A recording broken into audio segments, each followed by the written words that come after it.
ลับมาอัปเดตการใส่เงิน5,000 บาทใน1 เดือนสิรอดหรือสิล่วงสบายดีตอนแรกเด้อแรกมื้อนี้ก็อยู่กันที่ห้านหมูกระทะของเก่าเพราะว่ามีคนมาเลี้ยงหมูกระทะเพราะเราบอกว่าเห็นข่อยใส่เงินมือละหน่อยโพดมื้อนี้ก็เลยสิเอามาเลี้ยงให้มันอิ่มๆแต่ว่าในระหว่างที่นั่งกินอยู่ก็คือมีขี้เถ้าหั่นแหล้วมันปิวมาถึกตาเป๊ะเลยบอกเลยว่าแสบตาอีหลีก็มีหลายคนแหละที่ถามว่าสิใส่เงินใน5,000 บาทใน1 เดือนก็คือเห็นเที่ยวดูแท้มันสิฮอดอยู่บ่มันสิรอดบ่บางคอมเมนต์ก็ว่าพ่อใส่บ่กินอิ่มอยู่บ่แต่ว่าส่วนหลายแล้วจะมีคอมเมนต์ที่มาแนะนำให้เฮาเฮ็ดกับเขาวไปกินเองเพราะว่ามันจะประหยัดได้หลายเลยและขอบใจทุกคนเด้อที่เป็นห่วงและเขามาให้คำแนะนำเฮาแต่คำตอบข่อยก็คือน่าจะบ่ได้เฮ็ดต่อแล้วที่บอกเพราะว่า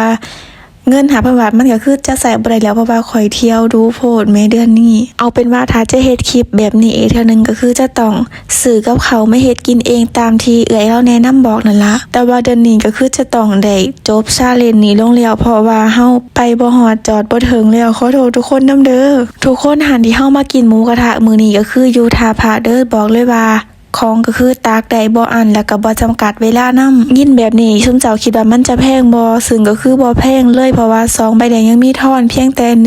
158 บาทเท่านั้นซึ่งมื้อนี้บอกเลยว่ากินไปหมดหลายอีหลีบอกเลยว่าอิ่มแห้งย่างออกมาก็เห็นท้องฟ้างามอีหลีนี่เลยคือหานที่เฮามากินเด้อซุมเจ้าอยู่ท่าพระนี่ก็คือซื้อหานของเพิ่นไปกินได้เลยบอกไว้ก่อนว่าคนหลายแห้ง